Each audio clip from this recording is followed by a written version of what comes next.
हमारे केंद्र में भाजपा की सरकार है। हम तो बहुत संतुष्ट हैं भाजपा की सरकार से। हमारे नरेंद्र मोदी जी, योगी जी महाराज इतना अच्छा काम कर रहे हैं हमारे देश के लिए, और वो एक सच्चे देशभक्त हैं। अगर राज्य सरकार की बात की जाए तो हमारा बिहार बहुत डेवलप कर चुका है, लेकिन एजुकेशन के पर्सपेक्टिव पे अभी भी डेवलप नहीं किया है। जैसे अभी वो कोचिंग वाला है कि 9 to 4 कोचिंग नहीं चल सकता है, वो बहुत अच्छी बात है, बच्चों को स्कूल जाना चाहिए, लेकिन उसका ऑल्टरनेटिव क्या है? यहाँ के स्कूल्स कैसे हैं? टीचर्स सही नहीं है। टीचर्स जो अच्छे टीचर्स होते हैं वो चाहते हैं कि MSc PhD करके हम NIT IIT में पढ़ाएं, प्रोफेसर लेवल पढ़ाएं। सैलरीज भी उतनी अच्छी नहीं है टीचर्स की, इसलिए टीचर टिकते नहीं। अब जब टीचर्स ही नहीं होंगे स्कूल में तो बच्चा स्कूल कैसे जाएगा? मेरिट हमारे आज़ाद है, बोलने के लिए आज़ाद है, बट फिर भी उन पे एक लिमिट लगता है कि वो ये नहीं बोल सकते, वो नहीं बोल सकते। आज़ाद है पर सेफ नहीं है, और खासकर लड़कियां, जैसे अभी मणिपुर का कांड हुआ, वो उसमें आज मतलब उस लड़की के साथ जो हुआ कल और लड़की के साथ हो सकता है। किसी भी कंट्री में गर्ल सेफ नहीं है। बेसिकली हमारी गर्ल सेफ हैं कुछ हद तक, लेकिन वो सिर्फ बोलने के लिए है। एक्चुअली अभी भी एजुकेटेड से एजुकेटेड लड़की अगर घर से बाहर निकलती है तो उसको कहीं ना कहीं वो डर रहता है, भले वो कुछ भी आता हो, उसको कराटे आता हो, कुछ भी आता हो, बट अपने बॉडी से वो थोड़ा सा वो डर रहता है कि कहीं कुछ हो ना जाए। वो भले उसका सामना कर ले, बट वो डर क्यों है अभी भी? लड़के कहीं भी कभी भी चले जाते हैं, लेकिन हमारे अंदर 2% एटलीस्ट। नमस्कार, आप न्यूज फाउंडेशन देख रहे हैं, मैं हूं आपके साथ वंदना। देश हमारा 76वां स्वतंत्रता दिवस मनाने जा रहा है, लेकिन क्या आज भी देश हमारा आज़ाद है? ऐसा इसलिए क्योंकि आज भी देश हमारा स्वास्थ्य के क्षेत्र में, शिक्षा के क्षेत्र में, जाति के नाम पर अनेकों जो है लड़ाइयाँ चल रही है। अभी तक इस पर कोई मसला हल होने का नाम नहीं ले रहा है। जहाँ तक बात रही स्वतंत्रता सेनानियों की, जो बड़े बड़े हस्तियाँ थी, महान हस्तियाँ जिन्होंने आज़ादी में अपनी कुर्बानियाँ दी, उन लोगों का क्या यही सपना था? उन लोगों का सपना था कि हमारा देश आज़ाद होगा, हमारा देश तरक्की करेगा, ऊंचाइयों की शिखर पर होगा, सभी लोगों को एक सम्मान दिया जाएगा। लेकिन आज कहीं ना कहीं उन तमाम चीज़ों से वंचित नज़र आ रहा है।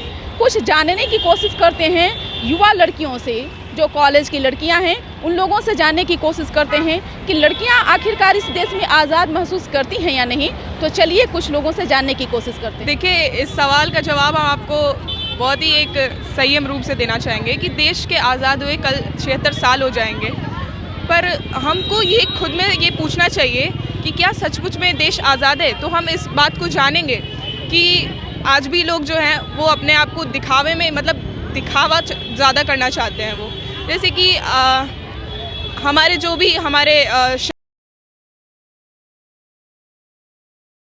जी हैं, ये सारे लोग, ये सिर्फ हमारे देश को सिर्फ आज़ाद कराना यही मोटिव था क्या? क्या उन लोगों के मन में यही नहीं था कि हम अपने देश को एक आइडियल स्टेट बनाएं, जहाँ पे सारे लोग इक्वली रह सकें, जहाँ पे सारे लोग अपने कल्चर को एक अच्छे तरीके से फॉलो कर सकें, जहाँ पे ये आधुनिक ज़माने में जहाँ पे हमारा भारत आगे प्रोग्रेस कर रहा है, हम अपने कल्चर को कहीं ना कहीं भूलते जा रहे हैं। ये मेरा बहुत बड़ा शिकायत है कि देखिए, जिस समाज में इंसान अपने कल्चर को फॉलो नहीं करता ना, तो उसके जीवन का कोई उद्देश्य नहीं बचता फिर। और हम ये कहना चाहेंगे कि देश को आज़ाद तो हुआ है, लेकिन हमें ये खुद से फील करना चाहिए कि हम इसमें क्या आगे हमारे देश को हर दिन एक बेहतर हमारा कंट्री रहे, ये हमें प्रयास करना चाहिए कि हम कैसे इसको बेहतर करें हर रोज़। आज भी लोग स्वतंत्रता दिवस के दिन या गणतंत्र दिवस के दिन लोग जलेबियाँ खाते हैं, मिठाइयाँ खाते हैं। बहुत ऐसे लोग हैं जिनके पास तक ये नहीं पहुँच पाता है। ये तो देखिए बहुत खुशी की बात है कि हम जलेबी खाते हैं, मिठाई खाते हैं। जिनके पास नहीं पहुंच पाता है वो भी रियलाइज़ करते हैं कि जो हमारा देश है वो कितने सारे स्ट्रगल्स के बाद आज ये इंडिपेंडेंस लिया, लेकिन वो नहीं खा पाते। ये कहीं ना कहीं हमें शर्म आती है इस बात से कि हम इस खुशी को सबके साथ मिल के बांट भी नहीं सकते हैं। जाति के नाम पर स्वास्थ्य क्षेत्र, शिक्षा क्षेत्र, लगता है कि सब में आज़ादी लोगों की है? नहीं, कहीं ना कहीं लड़कियों को जो आज भी अच्छी तरीके से एम्पावर नहीं हो पाई हैं, वो अपने डिसीजंस इंडिपेंडेंटली नहीं ले पाती हैं, तो अच्छी तरीके से तो आज़ादी नहीं आई है। ये हमें खुद इम्प्रूव करना चाहिए कि हम इसको कैसे बेहतर बना सकते हैं। हमें दूसरों के लिए स्टैंड लेना चाहिए, लेकिन सबसे पहले खुद के लिए स्टैंड लेना चाहिए कि आगे और क्या कर सकते हैं हम अच्छा। आप खुद आज की जनरेशन की हैं, तो क्या आप अपने पॉइंट ऑफ व्यू से क्या कुछ सरकार को नसीहत देना चाहेंगे? सरकार हमारे केंद्र में भाजपा की सरकार है। हम तो बहुत संतुष्ट हैं भाजपा की सरकार से। हमारे नरेंद्र मोदी जी, योगी जी महाराज इतना अच्छा काम कर रहे हैं हमारे देश के लिए, और वो एक सच्चे देशभक्त हैं।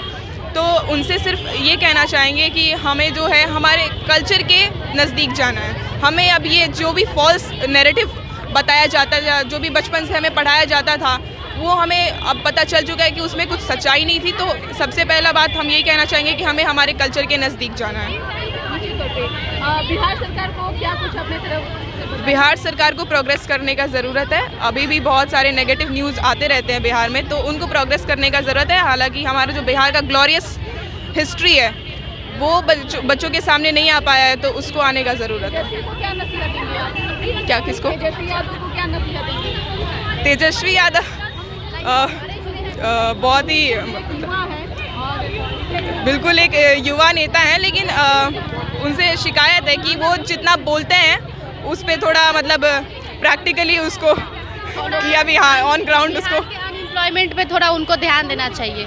बहुत सारे लोग यहाँ लेबर मजदूर बन रहे हैं, पढ़े लिखे लोग, MBA चाय वाला, इन सब पे उनको थोड़ा ध्यान देना चाहिए। एक सवाल है कि देश को आज़ाद हुए लगभग 76 साल हो चुके हैं, लगता है कि आज भी लोग आज़ाद हैं इस देश में? आज़ाद है, बोलने के लिए आज़ाद है, बट फिर भी उन पे एक लिमिट लगता है कि वो ये नहीं बोल सकते, वो नहीं बोल सकते। आज़ाद है पर सेफ नहीं है, और खासकर लड़कियाँ, जैसे अभी मणिपुर का कांड हुआ, वो उसमें आज मतलब उस लड़की के साथ जो हुआ कल और लड़की के साथ हो सकता है। किसी भी कंट्री में गर्ल सेफ नहीं है, किसी भी कंट्री में नहीं। बेसिकली हमारी गर्ल्स सेफ हैं कुछ हद तक, लेकिन वो सिर्फ बोलने के लिए है। एक्चुअली अभी भी एजुकेटेड से एजुकेटेड लड़की अगर घर से बाहर निकलती है तो उसको कहीं ना कहीं वो डर रहता है, भले वो कुछ भी आता हो, उसको कराटे आता हो, कुछ भी आता हो, बट अपने बॉडी से वो थोड़ा सा वो डर रहता है कि कहीं कुछ हो ना जाए। वो भले उसका सामना कर ले, बट वो डर क्यों है अभी भी? लड़के कहीं भी कभी भी चले जाते हैं, लेकिन हमारे अंदर 2% एटलीस्ट वो डर है। हमारे में इक्वालिटी, सोशल इक्वालिटी जो है और जो फ्रीडम बोला जाता है वो हमारे में एक फॉर्मल लेवल पे है, बट प्रैक्टिकली जब आप घर से बाहर निकलोगे, देखोगे प्रैक्टिकली लड़कियों का क्या स्टेज है, क्या नहीं है, वहाँ पे आपको पता चलेगा कितना सही है और कितना गलत है, कितना हम लोग सही में स्टैंड करते हैं, वहाँ पे कितना नहीं करते हैं, हमारी सेफ्टी कहाँ पे लैक कर रही है। लड़की सेफ नहीं है। अगर रात में अगर कुछ लाने के लिए तो फैमिली तुम्हारे भाई को कुछ भी घर का सामान लाना रहता है, सबसे पहले पेरेंट्स तुम्हारे भाई को भेजेंगे, तुमको नहीं भेजेंगे, क्योंकि अभी भी हम लोग अनसेफ हैं। लगता है कहीं ना कहीं गलती फैमिली की है। फैमिली भी लड़कियों को ऐसे प्रेशराइज कर देते हैं कि नहीं बेटा तुम नहीं जाओगे, ये हो जाएगा तुम्हारे साथ, वो हो जाएगा। वही बोलते हैं फैमिली, बेसिकली फैमिली भी डरते हैं। फैमिली इज नाइस, फैमिली तो सही है, लेकिन उनको डर लगता है कि कहीं उनके बच्चे के साथ कुछ ना हो जाए, क्योंकि अगर कोई बच्चा सफर करता तो पूरा फैमिली सफर करता है। प्रॉब्लम आप लोग 76वां स्वतंत्रता दिवस मनाएंगे जी, लोग आज़ाद है शिक्षा के क्षेत्र में, स्वास्थ्य के क्षेत्र में, जाति के क्षेत्र में, लगता है आज भी आज़ाद है? नहीं, प्रैक्टिकली हम लोग बचपन से जो सुनते आए हैं, बचपन से यूनिटी इन डाइवर्सिटी और इतना कुछ, अभी भी इंडिया के प्रति वो कनेक्शन हमारा बहुत ज़्यादा है, लेकिन पिछले कुछ सालों में वो जो चीज़ दिख रहा है हम लोग को, जो कि मतलब यंग माइंड को बहुत ज़्यादा हैम्पर कर रहा है रिलीजन लेवल पे। लाइक अगर ये किसी और रिलीजन से बिलोंग करती है, हम लोग दोनों साथ में खड़े हैं, साथ में खाते हैं। हाँ, सरकार को नसीहत देना चाहेंगे? सबसे पहले अगर राज्य सरकार की बात की जाए तो हमारा बिहार बहुत डेवलप कर चुका है, लेकिन एजुकेशन के पर्सपेक्टिव पे अभी भी डेवलप नहीं किया है। जैसे अभी वो कोचिंग वाला है कि 9 to 4 कोचिंग नहीं चल सकता है, वो बहुत अच्छी बात है, बच्चों को स्कूल जाना चाहिए, लेकिन उसका ऑल्टरनेटिव क्या है? यहाँ के स्कूल्स कैसे हैं? टीचर्स सही नहीं है। टीचर्स जो अच्छे टीचर्स होते हैं वो चाहते हैं कि MSc PhD करके हम NIT IIT में पढ़ाएं, प्रोफेसर लेवल पढ़ाएं, सैलरीज भी उतनी अच्छी नहीं है टीचर्स की, इसलिए टीचर टिकते नहीं। अब जब टीचर्स ही नहीं होंगे स्कूल में तो बच्चा स्कूल कैसे जाएगा? मेरिट हमारे यहाँ बहुत है। या तो स्टूडेंट्स आते भी हैं तो जो टीचर्स होते हैं वो अच्छे नहीं होते हैं, और या तो वो लोग वहाँ पे पढ़ाई के नाम पे बस कुछ भी कराते रहते हैं, बट पढ़ाते कुछ नहीं, और या तो बहुत गलत भी पढ़ाते हैं। मेरिट हमारे यहाँ भर के है, बट उसको वैल्यू करने वाला, उसको देखने वाला कोई नहीं है। तो सुना आपने कि क्या कुछ कहा? कुछ लोगों ने कहा कि आज भी महिला जो है वह सेफ नहीं है, आज भी शिक्षा सभी तक नहीं पहुंच पाया है, आज भी स्वास्थ्य को लेकर कमियां हैं, जाति के नाम पर लोग आज भी लड़ रहे हैं। इन तमाम चीज़ों पर आज भी ध्यान देने की ज़रूरत है। इस खबर बस इतना ही। बने रहिए न्यूज़ 4 नेशन के साथ। धन्यवाद।